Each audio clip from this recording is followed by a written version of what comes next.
Hi, I'm Jury from Haven Mental Health Therapy and Lab. 저는 헤이븐 정신건강 상담소 앤 연구소의 한두리 부대표 심리치료사입니다. 반갑습니다. 오늘 제가 영상을 녹화한 이유는요. 저희가 이제 토요일마다 상담 전문가반을 운영을 하고 있습니다. 교육인데요. 관련해서 제가 오전 강의, 인간 발달에 관련해서 강의를 맡고 있는데 오전반에 이번에 결석자가 조금 계셔서 제가 요청을 받아서 조금 이렇게 요약을 할 수 있는 영상을 찍게 되었습니다. 자, 오늘 우리가 볼 부분은 정신분석학입니다. 정신분석 이론입니다. 이것이 일반적인 우리 많은 사람들에게 영향을 미치고 있기 때문에 우리 제자들뿐만 아니라 우리 다른 분들도 많은 유익한 시간이 될 수 있었으면 좋겠습니다. 유아기 때에 엄마와 아이 그리고 아빠와 아이 간의 어떤 그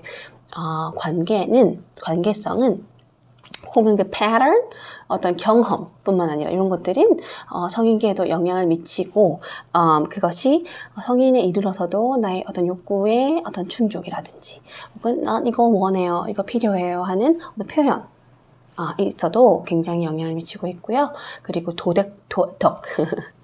도덕적인 어떤 기준, 규범 이런 부분들에도 굉장히 많이 영향을 미치고 있습니다. 자, 먼저 이제 주요 개념부터 조금 알아볼 건데요. 정신분석 이론에 대해서 오늘 공부하고 있습니다. 먼저 무의식입니다. unconscious. 자, 먼저 우리가 빙산의 일각이라는 이야기를 들어보신 적이 있으실 거예요. 자, 그러면은 여기 수면이 있고요. 물속 바다다 생각하고 여기 나온 부분이 빙산의 일각이겠죠? 여기가 conscious, 의식. 그리고 물 바로 밑에 세그먼트는 preconscious, 전의식, 그리고 그 밑에 와우 많이 이렇게 퍼져 있는 부분, 크게 퍼져 있는 이 부분은 unconscious, 무의식이라고 볼 수 있어요. 자, 그러면 전의식부터 무의식 단계는 수면 아래에 있기 때문에 그것은 우리가 의식하지 못합니다. 의식하지 못해요. 대부분은. 하지만 우리가 때때로 많이 힘들 때라든지 꿈이라든지 이럴 때는 이렇게 그것이 그 무의식에 담아뒀던 것들이 올라오기도 합니다. 의식화되기도 합니다. 자, 전의식은 무엇이냐면요. 우리가 조금 생각하고 노력하면은 알아낼 수 있는 것들, 기억이 나는 것들, 생각이 나는 것들, 신경을 좀 쓰면 생각할 수 있습니다. 그런데 밑에 보면은 무의식 같은 경우는 그럼 어떤 역할을 하느냐면요. 우리가 평소에 일상에서 우리가 모든 것을 기억하고 모든 것을 감정을 느끼고 그렇게 한다면은 살 수가 없을 겁니다. 그래서 우리가 감당하지 못하는 것들 모두 다 이제 무의식에 많이 넣어 놓습니다. 중요한 거는 의식하는 것은 굉장히 작고 많은 부분 무의식으로 이루어져 있다. 그리고 프로이트가 말하는 것은 무의식적인 어떤 동기로 인해서 우리는 살아간다. 그 동기로 인해서 우리가 말을 하고 행동을 한다라고 표현하고 있습니다. 그러니까 실제로 우리가 모든 것을 의식하고 행동하는 것이 아닙니다. 그래서 우리의 말 그리고 행동은 많은 부분 무의식을 반영합니다. 그래서 무의식을 해석하는 것, 우리가 무의식을 그러니까 결국은 내 마음을 잘 들여다보는 것이 굉장히 중요하고 무의식적인, 그러니까 내가 진짜 내 마음이 하고 싶은 말, need 그쵸? 이런 것들을 굉장히 잘 들어주는 것도 중요합니다. 근데 여기 개념 중 중요한 게 리비도입니다. 리비도는 어떤 성적 충동을 얘기하고 성적인 어떤 에너지를 얘기하는데요. 심리성적인 걸 얘기하죠. 우리가 생각하는 성적인 에너지라 봐도 무방하지만 이것은 약간 life energy랑 더 맞닿아 있다고 보시면 돼요. 그래서 이제 정신적 에너지인데 이것을 리비도라고 부릅니다. 어떤 충동에 관련된 것이죠. 충동을 불러일으키는 그런 에너지를 얘기해요. Okay? So, 그 리비도가 그 충동이 극한 정도의 충동인데 그것이 어디에 붙어 있는가? 즉 우리 발달 단계, 심리성적 발달 단계에 있어서 그것이 어느 단계에 붙어 있는가에 따라서 붙어 있다고 설명을 해요. 보통은 이제 그렇게 하다 보면은 이제 그것에 강한 충동으로 인해서 우리가 발달을 하게 된다라는 거예요. 그래서 어떤 성적인 어떤 부분으로 설명을 했다고 하더라도 이것이 사실은 그렇게 이상한 말은 아닙니다. 심리적인 어떤 역동을 표현한 것이기 때문에 오해가 없으셨으면 좋겠습니다. 네, 이제 같이 볼 것은 이드, 이고, 그리고 슈퍼 이고의 개념입니다. 첫 번째, 이드 같은 경우는 우리가 태어날 때부터 가지고 태어납니다. 그리고 이고 같은 경우에는 infancy, 유아기 때부터 출현하기 시작하고 슈퍼 이고 같은 경우에는 초자라고 하는데 슈퍼 이고 같은 경우에는 early childhood, 아동기 초기 단계부터 출현하고 있습니다. 이드는 한국말로 원초아라고도 우리가 공부를 하고 있습니다. 방금 말씀드린 그 나이별로 이제 언제 이것들이 발달하느냐에 대해서는 이제 프로이드의 어떤 정의를 따랐습니다.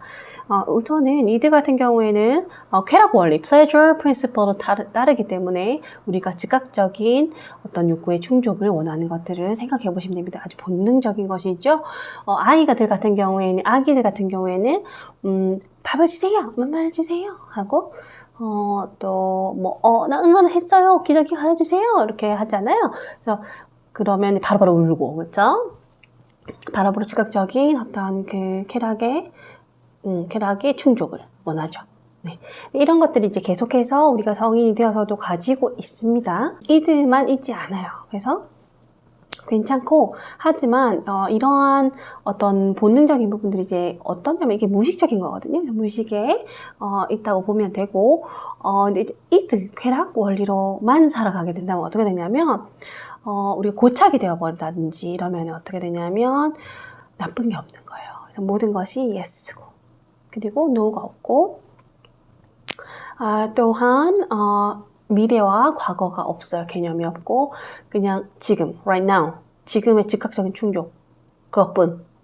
이렇게 이드가 너무 강하고 컨트롤이 되지 않으면은 이제 쾌락 원리로 살아가게 되면 굉장히 많은 문제를 일으키고 본인의 안전 그리고 다른 사람들의 안전과 다른 사람과의 인간관계에 굉장한 어려움을 겪게 됩니다. 그렇기 때문에 그것도 이제 그러면 어떻게 통제해야 되는지 통제를 하고 우리가 살고 있는지에 대해서도 뒷부분에서 배워보도록 하겠습니다. 우선은 이고 자인데요. 자 같은 경우에는 한 사람의 자기 자신 그리고 자기 개념 그리고 뭐 신체적인 나 그리고 뿐만 아니라 상대방과 이제 비교했을 때 상대적인 나 비교했을 때 나 그렇죠. 그리고 상대적인 나라고 생각하시면 좋을 것 같습니다. 그리고 하나는 방향성인데요. 나로 향하는 어떤 에너지를 얘기합니다. 예를 들어서 자기중심성이라는 거죠. 근데 자아가 어떻게 발달하게 된다면은 이것은 이제 인펀시에 나타나게 되는데 엄마와 내가 다른 사람이란 걸 구분하게 되면서 출현하게 되며 그리고 나를 먼저 사랑하면서 그쵸? 나의 신체도 탐색해 보면서 나라는 사람을 알아가고 사랑해 가면서 배워 나갑니다. 근데 이것이 또 여기서 고착이 되거나 발달시기 문제가 생기면 또 지나친 자기 중립성이 남아있게 됩니다. 그리고 이게 여기서 멈추는 게 아니라 점차적으로 성장을 하면서 이런 부분들이 획득이 되어지고 더 건강하게 성숙화가 되어진다라는 것을 말씀드리고 싶습니다. 그리고 아까 말씀드린 것과 같이 primary narcissism이 일어나게 됩니다. 그리고 그러니까 이 모든 단계가 이제 어린 시절에 발달이 된다라는 것을 기억해 주셨으면 좋겠고요. 그 다음에 슈퍼 이고 같은 경우에는 초자라는 것인데 이것은 도덕 선생과 같은 역할을 해줍니다. 그래서 이것을 하면 돼, 이것을 하면 안 돼. 이것을 하면 이런 처벌이 따를 거야. 근데 이것도 굉장히 강해서 조금 너무 안 들어주는 경향은 있어요. 너무 이것 자체로는 초자만으로는 사람이 살아가기 어렵다. 그럼 지나치게 율법주의적인 사람들은 이제 초자 발달이 너무 혹은 그 초자만 너무 비대해졌기 때문에 일상생활에 어려움을 겪거나 평소에 너무 많은 불안과 긴장 가운데 있을 수 있습니다. 그리고 죄책감이 해결되지 않고 그쵸? 근데 이 부분이 그러면 어떻게 해서 밸런스 아웃 할 수 있는지 통제를 잘하고 우리가 일상생활 살아가는지에 대해서도 그 다음에 알아보도록 하겠습니다. 자, 그 다음에 볼 거는 이제, 아까 전 id와 ego와, super ego에 대해서 배웠는데요. 이 세 가지의 어떤, relation을 배울 거예요. 이게 뭐냐면, 여기가 이제, id, 아랫부분, 중간에 ego, 그 다음에 super ego가 있다라는 이 3단의 어떤 형상으로, 구조로 생각을 해보셔도 됩니다. 이것은 성격 발달과 관련이 되어 있는 부분을 말씀드리는 것입니다. 그러니까, 이 부분이 이드는 원래 태어날 때부터 가지고 있고요. 1차적인 어떤 우리 괴락이라든지 중동을 얘기합니다. 그러면 이것이 있고 그 다음에 이고가 자라게 되는데 나에 대한 개념이 또 이제 자리 잡게 되는데 이 부분에서 어려움을 겪거나 하면은 발달이 좀 저하되면 이고가 튼튼하지 못하고 건강하지 못하게 됩니다. 근데 이거는 중요한 게 reality principle을 따라요. 그래서 현실 원칙을 따라서 운영이 됩니다. 그 부분을 잘 기억하시고 super ego는 아까 말했다시피 도덕 선생과 같은 율법주의적인 그쵸? 어떤 것은 하면 되고 하면 안 되고 라는 어떤 그런 부분을 담당하게 됩니다. 근데 너무 강하다라는 걸 잘 보셔야 돼요. 이들은 너무 충동적이다. 너무 본능적이다. 라는 생각을 하시면 그럼 중간에 있는 친구가 중요하겠죠. 중간에 있는 그 우리 자 이고 같은 경우에는 이고가 이 둘 사이를 조율해 주죠. 중재해 주는데요. 예를 들어서 내가 오늘 만두를 10개를 먹고 싶어. 나는 10개를 꼭 먹을 거야. 이렇게 하고 있죠. 이드가 말하고 있으면 그러면 이제 초자가 말해요. 초자가 안 돼. 하나 더 먹으면 안 돼. 먹지 마. 먹으면 안 돼. 이렇게 얘기하는 거죠. 너무 강하게. 그러면 이고가 막 얘기를 하겠죠. 아니, 잠깐. 이드가 말하는 것처럼 만두를 10개를 먹을 필요는 없어. 하지만, 그래도 한 5개는 먹어도 되지 않을까? 5개는 먹을 수 있을 것 같아. 그럼 5개는 들어줄게. 하지만, 이드야, 10개는 너무 많아. 그럼 슈퍼 이거한테, no. 하나도 먹으면 안 되는 게 아니라, 5개 정도로 타협을 해보는 거야. 그래서, 맞아. 너무 많이 먹으면 문제가 생길 수 있어. 그러니까 현실을 검증하고 현실의 바탕으로 우리가 통제가 가능하죠. 그래서 이드의 것도 조금 들어주고 슈퍼 이고의 것도 조금 들어줘서 어떤 그 밸런스를 맞춰줘서 현실적으로 잘 기능할 수 있도록 적절한 행동을 할 수 있게끔 도와주는 것이 이고입니다. 그래서 건강한 자아를 가질 수 있는 것이 굉장히 중요합니다. 그리고 이것이 아까 전에 유아기 때 발생이 된다고 했는데요. 그 당시에 양육자와의 어떤 관계와 혹은 다른 환경적인 요소로 인해서 혹은 아주 좋지 않은 경험을 통해서 나는 너무 네거티브한 자아가 형성되거나 내 자신이 형성이 못 될 경우도 있어요. 예를 들어서 이제 너무 부모님이 컨트롤링할 경우에는 자아가 크기가 어렵습니다. 자율성에 있어서의 문제가 생길 수 있거든요. 그래서 그렇게 되면 이제 조금 더 내 자신이 못하는 것 같고 내 스스로는 할 수 없는 것 같고 자기 개념이 조금 더 약해질 경우가 있어요. 하지만 그렇다고 해서 그러면 그거를 그대로 살아야 되느냐? 그건 아니고 여기서 발생하는 문제가 좀 생깁니다. 그러면은 이것을 개선하기 위해서는 심리치료라든지 혹은 자기 통찰이라든지 이런 것들 신경 쓰면 할 수가 있어요. 그리고 거슬러 올라가서 그 당시의 상황을 우리가 면밀하게 분석해 볼 필요는 있어요. 그리고 어떤 경우에는 또 초자도 형성이 잘 안 됐을 경우가 있어요. 초자 같은 경우에도 훈육에 관련된 것인데 이것은 하면 되고 이건 하면 안 되라는 명확한 규칙과 일관성 있는 훈육이 있어야 됩니다. 그리고 적절한 훈육이어야 합니다. 너무 세게 훈육이 되면 너무 안 들어주면은 또 그것도 중요하게 영향을 안 좋은 방향으로 미칠 수 있어요. 그러니까 이고도 작아지고 이드는 계속 화가 나 있을 것이고 그렇죠? 그런 경우도 있으면 굉장히 다양한 프로포션에 따라서 다양한 스토리들이 있고 그것의 여파로 어려움을 겪을 수가 있어요. 그래서 요 세 가지의 관계는 유로하다라고 보시면 되고 이게 성격 구조와 관련이 있다라고 보시면 됩니다. 심리 성적 발달 단계를 보겠습니다. 프로이트는 아기가 태어나면서부터 어떤 성적인 충동에 휩싸이고, 그쵸? 아주 원초적인 부분이죠.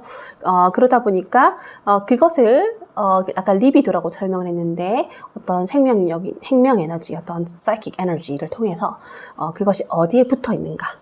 그것이 그러니까 어디에 궁극적으로 충동이 굉장히 많이 일어나게 되는가를 통해서 어떤 신체적 부위에 어떤 혹은 상황에 맞춰서 스테이지 5, 5단계를 나누고 있습니다. 이러한 부분은 굉장히 이상한 게 아니라 심리적인 얘기를 하는 거기 때문에 단순한 접근을 하기보다는 조금 이것을 어떻게 적용해가고 어떻게 분석하느냐에 대해서 우리가 관점을 가졌으면 좋겠습니다. 첫 번째는 구강기입니다. 태어나서부터 1세까지를 얘기합니다. 만으로 얘기하고 있습니다. 그때 이 oral stage에서는 이제 리비도가 입에 붙어 있기 때문에 아이들이 이제 뭐 빨기 욕구가 있습니다. 예를 들어서 그쵸? 우리가 맘마를 먹을 때 그리고 뭐든지 입으로 집어넣는 경향이 있지 않습니까? 그래서 빨기 욕구가 굉장히 많은데 이때도 어느 정도 충족이 되어야 되는데 너무 과하게 충족이 되거나 또 너무 충족을 안 시켜주거나 하면은 고착이 되어 버립니다. 고착이라고 하는 건 그 단계에서 너무나 지나친 충족 혹은 충족이 너무 안 됐을 경우에는 그때는 이제 이 만족이 끊임없이 안 되기 때문에 계속해서 그걸 찾는 거죠. 성인이 되어서도 그 주제가 계속 나오는 거예요. 성인이 되어서도 예를 들어 구강기 고착 같은 경우는 손을 많이 뜯으시는 분들이 있거든요. 무의식적으로 하는 거기 때문에 굉장히 이상한 일은 아닌데 이제 다른 부분에서도 사실 구강기 고착 성격이 나오기도 합니다. 그리고 어떤 분들은요, 그러니까 너무 심각하게 많이 드시는 분들, 그렇죠? 그리고 혹은 껌을 많이 씹으시는 분들이라든지 담배를 너무너무 줄담배를 피시는 분들 있잖아요. 그런 분들도 구강기 고착이 좀 있다고 의심될 수는 있습니다. 그리고 이때는 뿐만 아니라 그 에릭슨에 의하면은 신뢰대 불신의 단계인데 여기서 제가 분명히 조금 앞으로 있을 그 단계들에도 영향을 미치는 것인데 하나 꼭 얘기하고 싶은 것이 양가 감정의 생성입니다. 이것이 무엇이냐면 지금 굉장히 중요한 게 주 양육자와 아이와의 관계입니다. 꼭 이것이 어머니가 아니어도 됩니다. 아버지일 수도 있고 할머니일 수도 있고 또 제3의 부모일 수도 있습니다. 기타 등등. 근데 주로 이제 어머니가 양육을 많이 하고 또 어머니와의 아기와의 교감이라든지 둘 사이가 굉장히 밀접하기 때문에 일단 어머니를 염두에 두고 이야기를 해보겠습니다. 그러면 아이는 이제 빨리 먹고 있으니까 빨리빨리 맘마를 먹고 싶거든요. 맘마를 먹어야 되는데 이제 빨리 안 줘요. 빨리 안 주고 신경 안 쓰고 엄마가 없거나 부득이하게 엄마가 일을 가야 되거나 집에 큰일이 생겼거나 뭐 이런 경우가 많아요. 환경적으로 어머니가 계시지 않았던 분들도 많이 있어요. 그렇기 때문에 여기서 딱 중요하게 짚고 넘어갈 것은 제가 보통 일반적인 주 양육자가 어머니라고 해서 그렇지. 이 부분에서 중요한 게 혹시 이 발달 단계를 제가 얘기를 하다가 그러면 내가 그 발달 단계 나를 되돌아보건데 나는 그때 좀 문제가 있었던 것 같아. 그렇다고 하더라도 괜찮다라는 거죠. 우리가 그것을 되짚어서 그 부분을 통찰하면서 우리가 분명히 그 부분을 발달시키거나 조금 더 성장시키는 것이 가능합니다. 그리고 조금 개선시키는 것도 가능합니다. 우리가 신경 쓰기 시작한다면 가능하죠. 그리고 치료를 받을 수 있다면 더 좋고요. 훈련도 받을 수 있고 일단 통찰하는 게 굉장히 중요한 거예요. 이게 무의식적으로 일어나는 것이니까 너무 스스로와 내 환경을 탓하거나 나의 주 양육자를 비난하는 것은 굉장히 지양하셔야 됩니다. 많은 전문가들이 놓치는 부분이 그거죠. 우리 주 양육자들을 함부로 비난해서는 안 됩니다. 그들은 보통 이제 부모니까 혹은 주 양육자였기 때문에 아이를 사랑하는 마음이 있습니다. 아예 없을 수는 없는데 있습니다. 그렇기 때문에 보통 죄책감에 많이 시달릴 수 있어요. 근데 우리가 원하는 것은 누구를 비난하거나 누구의 죄책감을 불러일으켜서 그 사람을 해하는 것이 아닙니다. 그렇기 때문에 우리가 이 부분을 반드시 짚고 넘어가야 됩니다. 이어서 이야기하자면 그러니까 환경적으로든 우리 부모님의 상황이든 이런 것들에 있어서 조금 물어보거나 내가 면밀히 좀 이해하고 있으면 조금 더 나의 주 양육자를 이해하기가 쉬워질 겁니다. 네. 그리고 중요한 거 지금 말씀드리고 싶은 거는 양가 감정이라고 했는데요. 내 주 양육자에 대한 감정입니다. 아기가 좋은 엄마와 나쁜 엄마의 상을 가지게 됩니다. 엄마가 좋기도 하고 밉기도 한 거예요. 어떨 때 아까 전에 얘기했다시피 나의 욕구를 당장 채워주지 않으면 미운 거예요. 우는데 빨리 맘말 안 줘요. 그러면 미워해요. 이상한 게 아니에요. 단순한 얘기죠. 자, 그러면 나쁜 엄마의 상이 딱 들어오게 돼요. 그리고 또 맘말을 바로 주면 좋은 엄마인 거예요. 근데 그 두 가지의 양가 감정 가운데 굉장히 고민을 많이 하고 힘들어해요. 그리고 이것이 계속해서 어릴 때부터 성인기에 이르기까지 계속 어릴 때 특히 어릴 때 엄마와의 관계를 통해서 지속적으로 계속 좋은 엄마와 나쁜 엄마의 상을 만들어가죠.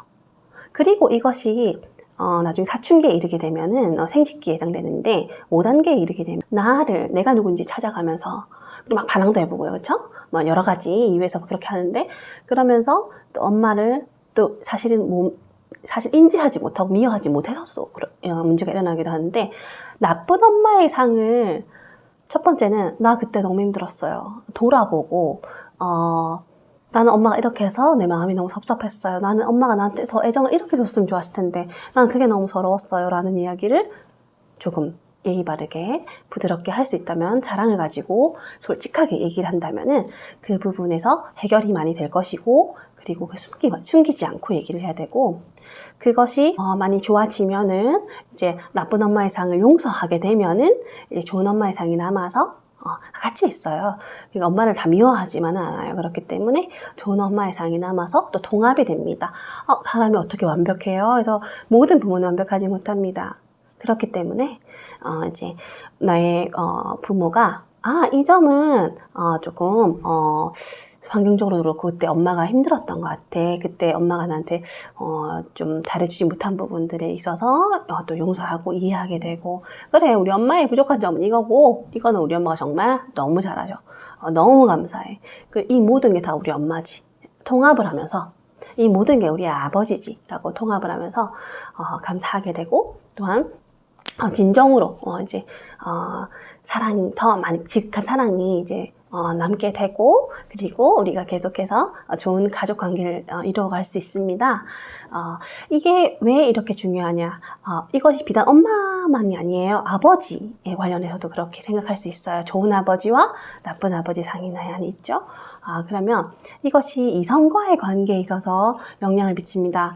제가 아까 엄마라고 했기 때문에 그럼 우리 아드님들 가운데에 남자분들 가운데 이런 문제가 굉장히 나중에 이성관계라든지 부부관계에 굉장한 영향을 미치는데요. 그러니까 나쁜 엄마, 그러니까 내가 엄마와 해결되지 않은 부분들이 있다면 어린 시절에 그런 게 있다면 투사가 자동적으로 이제 무의식적으로 이루어지기 때문에 나의 이성 여자친구 혹은 와이프에게 투사가 되어져요. 여성이기 때문이죠. 여성상의 근간이 되기 때문에 엄마가. 그래서 그 복수를 거기다가 하게 되는 거예요. 그렇기 때문에 은근히 미워요. 우리 엄마가 나한테 이렇게 해줬을 때 난 기분 나쁜데 욱 올라오는 거예요. 이 사람도 그렇다. 갑자기 엄마로 보이는 거죠. 근데 이제 이게 무의식적으로 일어나는데 모든 사람이 일어나고 이 부분이 그렇다고 잘못된 게 아니에요. 원래 조금씩은 일어납니다. 괜찮아요. 그렇게 서로 보완해 나가는 건데 문제는 나쁜 엄마의 상이 양가 감정이 해결이 안 되는 경우에는 계속 투사가 무의식적으로 일어나면서 상대를 미워하게 되고 상대 있는 그대로 바라보지 못하게 돼요. 이것은 엄청난 문제를 일으킵니다. 여자분들도 마찬가지예요. 그렇기 때문에 괜히 나의 남편을 막 바가지를 긁고 막 하대하고 혹은 미워하게 되고 신뢰하지 못하게 되고 존경하지 못하게 되고 이런 부분들이 나의 아버지와 관련이 있을 수 있어요. 그래서 이것을 솔직하게 얘기하고 잘 통찰하고 해결해 나가는 것이 굉장히 유익할 것 같아요. 오케이.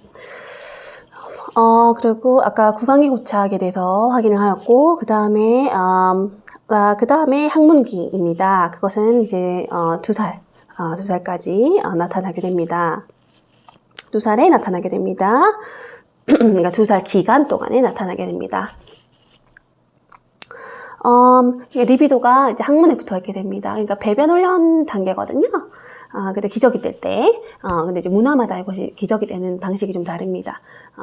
미국 같은 경우는 5살, 만 5살까지도 이제 기저귀를 차는 경우가 있고, 기저귀 떼는 거, 빨리 떼는 거에 대한 어떤 강박이 있지 않아요.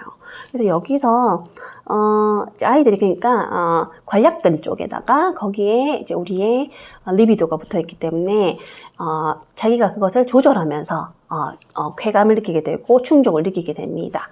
그런데, 그것에 있어서 예를 들어 수치감을 준다라든지, 그러니까 배변 훈련을 할 때 너 이렇게 응아를 많이 했어. 또 이거 못 갈았어, 훈련기 때. 이렇게 너무 비난을 하게 되면은 아이가 수치감을 갖게 되고 강박을 가지게 될 수도 있어요. 그래서 너무 재촉하지 말고, 잘할 수 있어. 잘할 수 있어. 잘했네.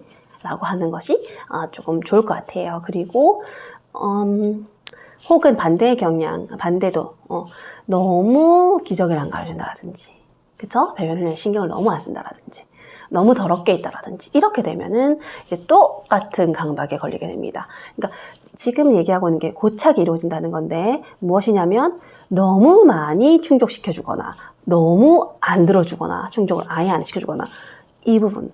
그 부분이 아니고 적절하면 됩니다. 그래서 어머님들께서 너무나 정확하게 그때 하는 게 다 좋은 것이 아니에요. 조금 기다리고 아이가 먹는 것도 기저귀 가는 것도 조금은 기다려주는 것들 상황에 맞게 그렇게 적절하게 하는 것이 아이에게 좋습니다. 그리고 어머니에게도 조금 여유를 줄 수가 있겠죠? 또 죄책감을 느끼지 마시고 그 부분도 좀 적절하게 하면 됩니다. 조금 욕구를 지연시키는 거를 연습시키게 하면 되고 보통 아기들도 좀 알아듣거든요. 사실은 자기가 말을 못해도 알아듣거든요. 그렇기 때문에 어떻게 하면 좋겠냐면 좀 기다려. 엄마가 이거 하고 올게. 잠깐 기다려. 잘 기다렸네. 많이 기다렸구나. 이러면서 얘기를 해주면 또 알아듣거든요. 그래서 그냥 조금 이렇게 아이 같은 말투 말고 그냥 어른으로서 그냥 부드럽게 얘기해주면 대부분 또 잘 알아듣거든요. 그리고 하지만 필요한 것들을 잘 충족을 시켜주려고 최대한 노력해주는 것도 굉장히 필요하겠습니다. 또 세 번째는 남근기입니다. 이때는 이제 몸이 그냥 자라게 되면서 여자든 남자든 자신의 성기에 관심이 많이 가져지는 거예요. 호기심 같은 거죠. 근데 여기서 중요한 것이 무엇이냐면 이때 오디푸스 컴플렉스, 그때 엘렉트럴 컴플렉스, 그렇죠? 사실은 이게 발음이 이리뻐 컴플렉스라고 해요. 오 발음을 미국에서는 안 하고 얘기를 하면 됩니다. 여성은 엘렉트럴 컴플렉스. 그러니까 결국은 오디푸스 컴플렉스인데 이것을 여성에 적용을 하면 엘렉트럴 컴플렉스로 부른다라고 보시면 좋습니다. 이것은 뭐냐면 모든 여성들의 여자아이들의 첫사랑은 아빠고 모든 남자아이들의 첫사랑은 엄마입니다. 그렇기 때문에 가장 처음 그쵸? 사랑하게 된 이성이기 때문이죠. 근데 이제 이것이 이렇게 로맨틱한 이런 식으로 생각을 하지 않으셔도 되고요. 이것은 이제 어떤 성적인 충동이 일어나게 됩니다. 근데 그것이 심리적으로 일어나는 것이고 아까 말했다시피 무의식적으로 일어나기 때문에 전혀 이상하지 않습니다. 그러나 나도 모르게 이렇게 행동하는 것은 있어요. 아이들이 엄마를 뺏기고 싶지 않아 하는 거. 그쵸? 그러니까 아빠를 경쟁 상대로 느끼는 거죠. 그쵸? 아들은 아빠를 경쟁 상대로 느끼기 때문에 엄마의 사랑을 아빠한테 뺏기는 거 싫어하는 거죠. 그리고 근데 이럴 때에 이상한 게 아니라 아이가 그걸 아빠를 조금 이길 수 있어야 되는데 어릴 때는 못 이겨요. 일단 너무 아빠는 크고 나에 비해서 그쵸? 엄마의 남편이고 그쵸? 그렇기 때문에 또 무섭기도 하고 내가 엄마를 사랑한다는 걸 들키면 안 되고 그쵸? 이런 생각을 무의식적으로 하게 되는데 이상하지 않아요? 근데 그럴 때에 이용하면 어떻게 하느냐? 아빠를 닮아가려고 해요. 반대로. 왜냐면은 거세 공포가 있어요. 그래서 그쵸? 그래서 아빠를 닮아가려고 하고 숨겨내니까. 그래서 이제 아빠를 닮아가는 것을 통해서 무엇이냐? 남성성을 발달하게 되니까 좋은 건강한 남성이 될 수 있어요. 그래서 아빠의 관계가 더 오히려 좋아질 수 있는 계기가 될 수 있고 아버지들이 잘 놀아주는 것도 굉장히 중요하겠죠. 그리고 어머니들도 적절하게 해주셔야 되는 거죠. 너무 우리 아이만 챙기거나 혹은 우리 아들 앞에서 남편 욕을 한다든지 하소연을 한다는 것이 너무 많아지면 안 됩니다. 그러면 아이가 아빠를 너무너무 미워하게 됩니다. 심지어 더. 이런 거를 이용하시면 안 돼요. 내 편을 만들면 안 돼요. 그런 방식으로. 아이는 내가 의지해야 될 대상은 아닙니다. 그렇기 때문에 이 부분을 아주 조심해줘야 돼요. 그리고 남자아이 같은 경우에 위에 형이 있거나 또 누나가 있으면 또 달라지는데요. 특히 이제 형이 있게 되면은 문제가 생기는 게 자기가 싸워야 될 대적이 한 명 더 있는 거죠. 2명이 더 있는 거죠. 3명이 더 있을 수 있죠. 그쵸? 이제 그렇게 되면은 이겨야 될 상대가 너무 많기 때문에 밑에 있는 아이는 굉장히 힘들어져요. 그렇기 때문에 좀 많은 배려가 필요해요. 그래서 공평하게 사랑을 나눠줄 수 있어야 되고, 나도 모르게 내 안에 어떤 기제를 통해서 자꾸 어떤 하나에게 집중하게 되는 경향이 분명히 있거든요. 그래서 이 부분을 잘 다루어주고, 또 남편분도 그 부분의 와이프의 어려운 고충을 생각해주고 같이 잘 양육에 참여하는 것이 아주 현명한 방법인 것 같습니다. 여성 같은 경우에도 엄마를 미워하게 되거든요. 그렇기 때문에 엄마와 더 시간을 많이 보내고, 또 말씀드린 대로 엄마와 더 관계가 좋아지려고 노력하는 부분도 있거든요. 그렇기 때문에 엄마와 같이 부드러운 어떤 교제 시간들을 잘 나누어 줬으면 좋겠어요. 그리고 약간 엄마랑 싸우는 경향이 있는데, 어릴 때, 요 시기 때 이때도 어머니께서 잘 이 부분을 이해하시고 염두에 두시고 잘 품어주고 잘 챙겨줄 수 있는 것이 필요합니다. 그리고 아버지의 관계에 있어서도 조금 더 부부 관계가 더 좋으면 더 좋은 시기입니다. 명확하게 부부가 서로가 각자가 먼저 우선순위라는 것을 반드시 아이보다 사실은 우선순위가 부부에게 있다는 것, 좋은 부모의 사이좋은 모습, 사랑의 관계를 보여주는 것이 중요하다는 것을 인지하셨으면 좋겠어요. 그리고 아까 전 오디푸스 컴플렉스, 엘렉트럴 컴플렉스와 이어서 여기서 그러면은 여기서도 고착이 일어날 수가 있겠죠.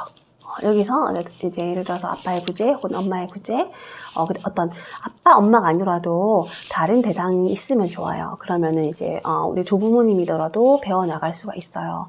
근데 여기서도 고착이 될 수 있는데, 여기서 아빠에 대한 미움, 엄마에 대한 미움, 이 이제 그쵸, 반대 이성적인 부모에 관련해서 생겨버리는데, 이때에 너무 부모님 사이가 안 좋다라든지 그쵸, 너무 본인이 사랑을 막 잘 못 받았을 때, 그쵸, 본인이 차별당하거나 이렇게 돼버리면은 오디푸스 컴플렉스가 계속해서 이제 문제를 일으키게 됩니다.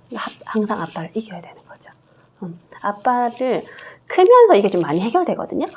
크면서 우리 아빠는 특히 강해, 뭐 힘이 세. 그리고 우리 아빠가, 아들이 보기에 우리 아빠가 키가 커. 아빠가 예를 들어서 공부를 너무 잘하셨어. 아빠가 너무 잘생겼어. 아빠가 너무 훌륭하신 분이야, 사회적으로.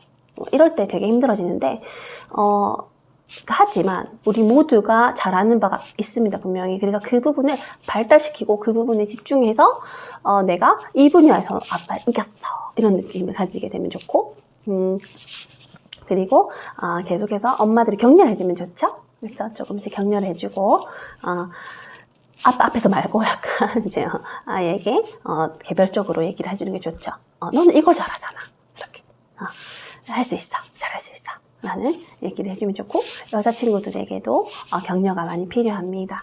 보통 이제 남자아이들이 굉장히 힘들어하는 부분이 더 많아요. 여자아이들 같은 경우에는 사실은 여자아이들도 그런 공격성을 가지고 있지만, 사실 엘렉트럴 컴플렉스는 반대로 어머니께서 또 딸에게 가지는 반대급부의 어떤 엘렉트럴 컴플렉스가 그 다음 생에도 계속 이어지는 경우가 많습니다. 그러니까 아빠가 딸을 너무 좋아하면은 엄마가 섭섭해요. 그렇기 때문에 아까 얘기했다시피 부부관계가 먼저입니다. 그리고 딸도 적당히 사랑해주고, 아내를 또 많이 존중해주고 많이 사랑을 해줘야 돼요. 그래서 이제 어머니들께서 엘렉트럴 컴플렉스로 인해서 또 딸을 미워하지 않는 또 이런 부분들을 조금 신경을 써줄 필요가 있습니다. 이런 이제 컴플렉스에 대한 부분은 굉장히 할 얘기가 굉장히 많은데 이 정도로 마무리하도록 할게요. 그래서 할게요. 그리고 그 다음에 여기서 중요했던 거는 내가 엄마 아빠를 오히려 반대 성별에 있는 부모를 많이 사랑하기 때문에 반대로 동성의 부모를 따라하면서 동일시가 이루어지면서 거기서 또 역할에 대해서 많이 배우게 된다 라는 부분들. 그리고 그 다음번엔 잠복기인데 7세부터 이제 puberty, 사춘기까지 이제 일어나는 것인데, 이때는 큰 심리성적인 충동이 잘 보이지 않습니다. 그렇다고 아무 일도 일어나지 않는 것이 아니라 이고가 계속 성숙화되어 있고요. 그리고 훈육을 통해서 슈퍼 이고도, 초자도 계속해서 규칙성과 일관된 훈육 태도로 인해서 계속해서 성숙해지고 있는 단계입니다. 이제 마지막 단계인 생殖기의 5번째 단계에 우리가 도달했습니다. 이때는 이제 사춘기부터 성인 초기까지 이루어지는데요. 여기서는 우리가 아까 남근계에서 살펴본 것 같이 오디푸스 컴플렉스가 재출현합니다. 이제 2차 성징이 나오고 이제 호르몬의 어떤 변화를 동반하게 되는데요. 굉장히 강력한 충동이 일어나게 되죠. 이때에는 이게 지나치게 또 충족이 되거나 지나치게 충족이 안 되면 안 되거든요. 그래서 적절성이 사실은 필요한데 이 부분에서는 어떠냐면 어떤 성적인 충동을 어떻게 해야 되냐면 다른 것으로 승화시켜야 되거든요. 근데 그 나이 또래에 맞게요.